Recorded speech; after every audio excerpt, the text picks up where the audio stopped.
Hello the internet and welcome back to my channel. Some time ago I stumbled into a PlayStation 4 listing on Facebook's marketplace. The listing more or less said, I've got this PlayStation 4, it's very noisy, I want to get rid of it, if nobody wants it, it will go to the skip by the end of the week. Now the skip is the British for the garbage basically, and because I hate seeing perfectly working items being thrown away, I replied to the listing and I collected it quite some time ago. I think I paid it like £20 or so. So here it is on my bench, the PlayStation 4, and I know it works, but not entirely.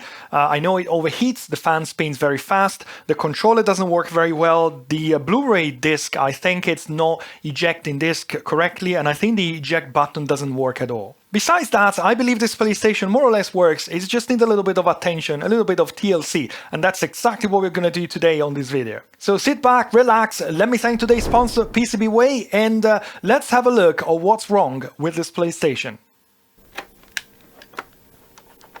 Alright, let's power up and see what works and what doesn't.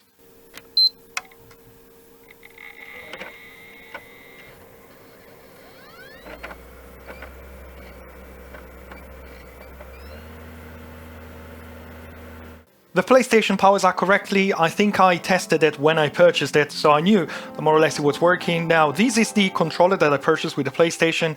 I believe that this is working on and off, but let's see if I can get into the menu. Yes, it works. Well, I remember there was something not working with the controller, but we'll take a look later on. Now, first thing first, if I remember right, there is one of my discs inside, and I couldn't eject anymore. If I remember right, the eject button here, yeah, it doesn't work, so we'll need to take a look at that. But for now, I believe there is a way to eject the disc from here.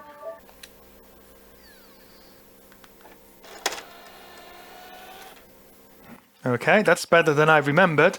Now, I'm curious to see how badly this PlayStation overheats. It's not too loud at the moment. I'm going to install Doom, which is something I played a bit. I'm not a massive gamer, but I did play a little bit of this, and I remember some scenes where actually challenging for my working PlayStation with fresh thermal paste and everything worked and cleaned. So let me install Doom here, and I'll play it, and then we'll see how the fan behaves with that.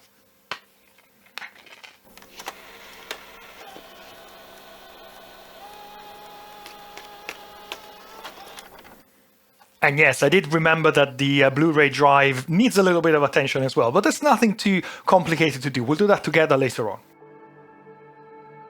Doom is definitely a good choice to test the PlayStation cooling system, but I didn't realize that it's also a PEGI 18 title, which means that if I showed some gameplay here, I'd need to tag this video accordingly, restricting the audience. So you'll forgive me if I'm not going to show too much gameplay on this video.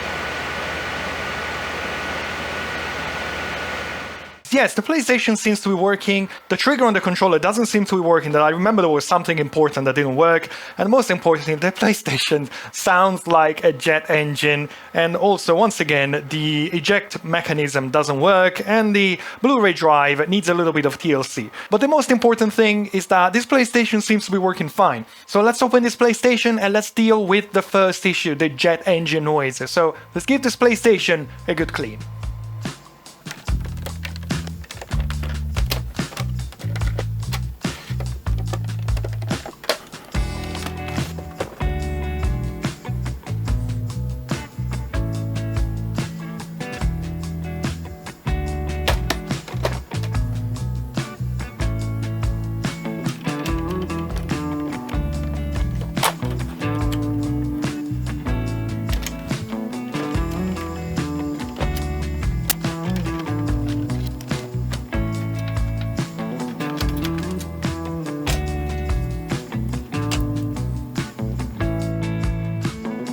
And yes, the thermal paste, as expected, is completely dry, completely absolutely dry. So that was obviously the reason why the PlayStation was very noisy. Let's take a look at the heatsink and see whether even the heatsink is in need of some attention. I believe so, given the amount of dust that I see on this machine.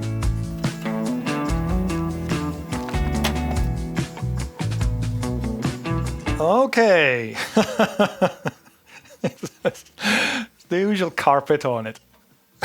Well, I see dust flying around. Well, as usually happens, there's basically a carpet on top of the heatsink. So we got basically no thermal paste, well, no airflow. The fan is full of dust. Everything's full of dust. I guess it's kind of normal after many hours of use. Don't get me wrong. I'm not blaming anybody here. But yes, this PlayStation definitely needed a little bit of help.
And when it comes to PCBs, metal sheet fabrication, 3D printing, and CNC machining, I can definitely recommend PCBWay. Great products and great customer service. That's my experience with PCBWay, including 3D prints, which I've been recently experimented with PCBWay for some CPU trays to organize my vintage CPU collection. And whether it's a PCB or a 3D printing, the process is more or less automatic. In case of a PCB, you just need to find the Gerber file of the project of your choice, upload it on PCBWay. The process is more or less automatic. I tend to change the color of the PCBs when I'm placing an order, choose a postal service, and PCBWay will deliver the PCBs at your place. Take a look at PCBWay.com and find out more about all the services that PCBWay can offer. The link is also down below in the description. And let me thank PCBWay for sponsoring my videos on my channels, because their help makes these videos possible. So thank you very much, PCBWay, for all your help. Now let's go back to this PlayStation 4.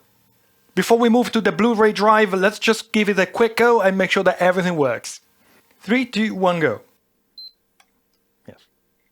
Maybe.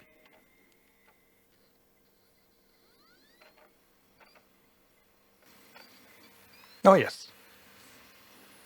Now, before we service the Blu-ray player, let's make sure that the eject mechanism works. Let's flip the PlayStation around and let's try and manually eject the disc, pushing the capacitive button here. Yes. Yeah, so the button works. It's just probably a matter of cleaning everything and making sure. I'll show you later, there's a little clip that has to touch that part. Let's take apart the disc, clean everything, and make sure that the eject mechanism works perfectly fine.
Ah, good.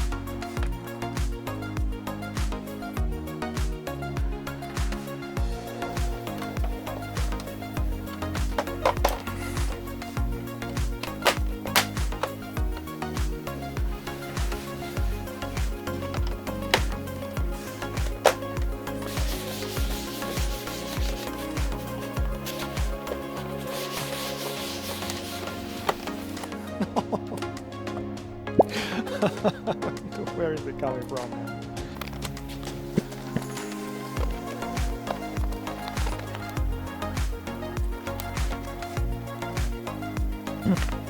Ah, too many.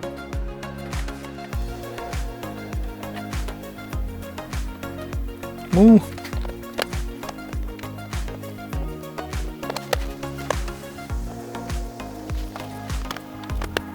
And it's done. Before we move to the controller, let's turn on the PlayStation 4, play Doom again, and make sure that everything works.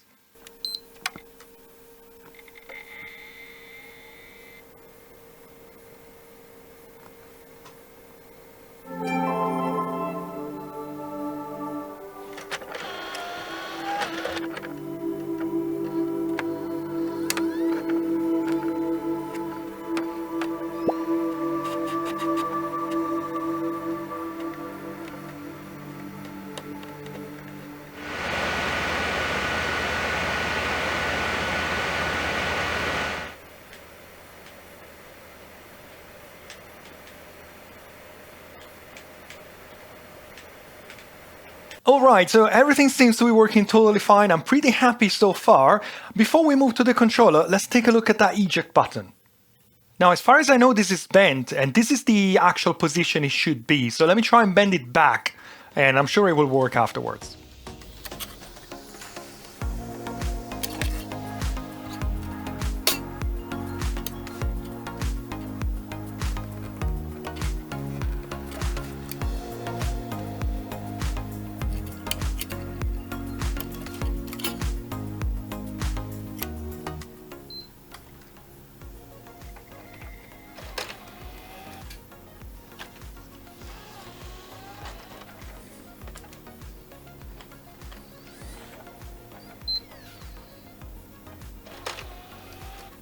I plugged the working controller under Windows. I found some software, and as you can see, this app is telling me exactly what's working and what's not working. This is my own controller. I know it works totally fine. So now let's connect the one that came with the PlayStation 4.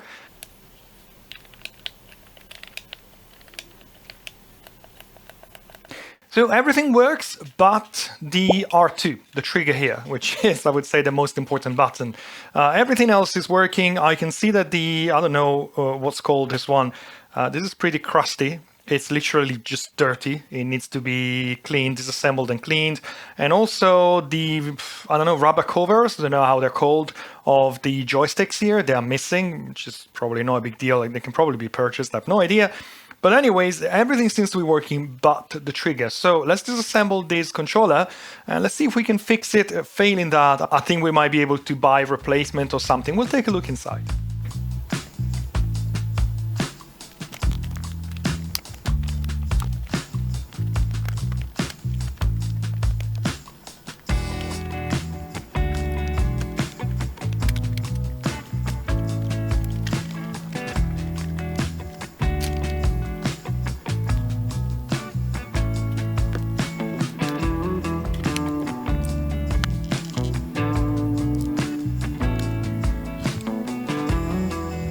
Alright, I'm inside the controller, and as I remember, the trigger is actually using some sort of probably capacitive technology, because it doesn't have like any swiping contact or any potentiometer that can send the feedback to the controller. It's actually this black thing which is getting closer or further away from this black stripe. I'm not sure how much you can see that, it's a bit far away. While the other button is an on-off button and it's touching contacts there, so we can clean that one.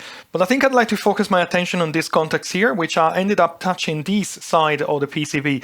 And this is a pretty, I would say, delicate type of contacts, because as you can see, there are no springs, there's nothing pushing against each other. It's literally like just contact, and you can't smell it from behind the camera, but this controller smells like shower gel or cosmetic. It's a good smell, don't get me wrong, but it really feels like this controller was dipped in a bathtub while someone was taking a bath. There's no damage, but the smell is definitely that one. It's pretty intense. So I don't know, but I'm assuming that if I smell it, it's also on the plastic, on the PCB, on everything.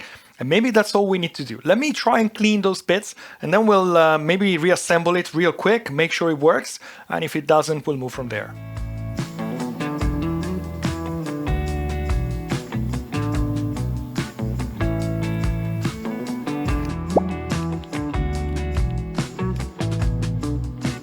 And no, that didn't work. So I've disassembled everything again, including the other trigger as a comparison.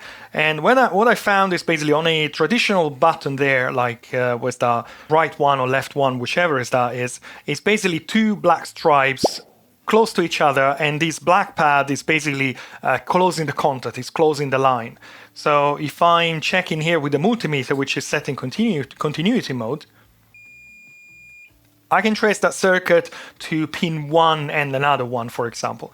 Now, if I'm checking this one, this is different. This is a black stripe, so I'm only assuming this is working for some capacitance sensing, and the closer the pad is to that stripe, the different the capacitance is with the circuit. I don't really know, but I can see that the pad is kind of, it looks like it's conductive on the left and right side. At least it looks less shiny on the left and right side. So if I check with my multimeter, and I'm barely touching my probes because I don't want to damage the contacts or the film itself, I can trace this side on pin, let's call it number 1. And I'm reading something 50 ohms. A minute ago it was 35, between 30 and 80. And if I'm checking the other side, it's going to pin 4. And I'm reading the same, 50 something, okay? Now I've opened the other one as a comparison to, see if it looks the same, it reads the same. And if I'm checking this side with, let's call it pin 1 on the other side, it's not going to be pin 1. And I'm getting something like 50, 60 ohms on one end. And on the other end, I'm getting something 50, 60, and again, it's very difficult. It changes all the time depending on where I am. So assuming that there isn't a fault with the circuit, which I find pretty unlikely, I think it's still a matter of this contacts not making good contact with the PCB. And again, I can understand why, but there's really not much I can do. There is a screw and that's it. There's just one single screw. I think there's some soft material behind the film which is supposed to apply some pressure on the PCB. I can try and clean them again, maybe with some contact cleaner, but maybe I want to wipe it with isopropyl afterwards. I don't think those things are supposed to have anything left on top. And then I'm not entirely sure because I can't pinpoint or where the problem is. I can definitely try to swap the pads between the sides of the gamepad and see whether that changes anything. I can't remember which was where now, but I'll do my best. And I think I understand how these buttons work. This is the one that was working before. And if I apply a little pressure, you can see that the relevant button is getting more and more dark. So it's a matter of pressure. It's not a matter of distance. So this is always more or less touching that stripe. And if I apply more pressure, it actually changes the amount, the level. This is absolutely amazing. And now if I'm checking this one and I apply pressure, it does work. Amazing. Amazing. This is working. Not sure why this is now flashing. But anyways, this is working and the one at the back is also working. Yes, amazing. I'm wondering whether the issue is the button itself not applying enough pressure, but both triggers seem to be okay, so I don't think that is our problem. Now, I'm not entirely sure why we seem to have a problem with the other one now. Let's try and remove the pads. Okay, now this is now flashing without the pad. Okay, and it's stopping when I'm pushing on the PCB. Well, I'm assuming that eventually when this controller is going to be completely reassembled, there will be a little bit of pressure on the PCB from the back, I'd imagine, and hopefully that will fix our problem. But it seems to be working now, so I'd be tempted to just clean it, reassemble it, and hopefully it's going to work. Look, I can trigger it with my finger. Amazing.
And the controller now works totally fine. This is R2, as you can see, is going very nicely and smoothly from 0 to 1, and the same with L2 is going nicely from 0 to 1. All the other buttons are working, the joysticks are working.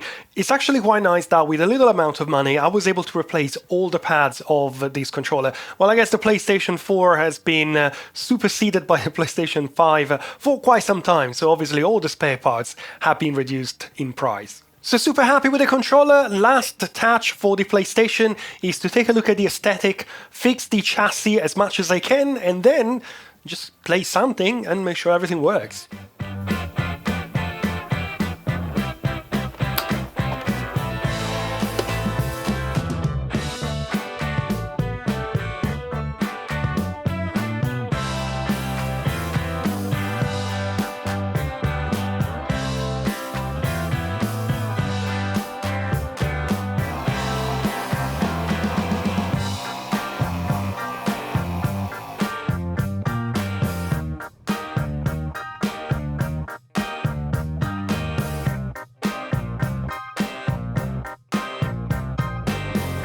The first hell priest has been terminated.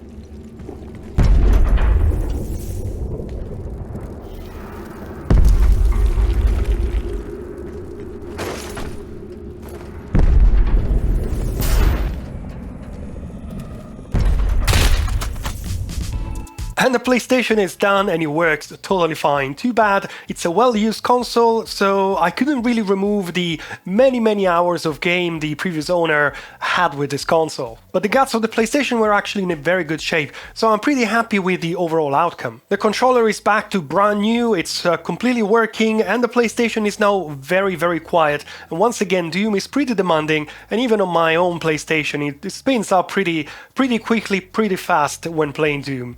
As I said, this PlayStation was going to be thrown away, so I'm pretty happy to have managed to give it a second life. It's a pretty old console right now, it's not worth much nowadays, but I'm sure I can find a second home for it, and I can make someone happy with many more hours of games on this very console. So what can I say? I hope you enjoyed this video. If you did, as usual, I'd appreciate a thumb up down below, and also consider subscribing to this channel and my main channel if you like this kind of things. Don't forget I'm on Facebook and Patreon, and the links are also down below in the description. There is a free tier on Patreon, so no excuses, but if you don't want to support me on Patreon, which is very understandable, well, maybe you can buy me a coffee, and the link is also down below in the description. If you don't want to buy me a coffee, which is also very much understandable, well, I hope you had fun and you had a good time watching my video. Well, that's it for today. Wish you a great day and hope to see you again here soon on my channels for my next videos. Thank you very much and goodbye.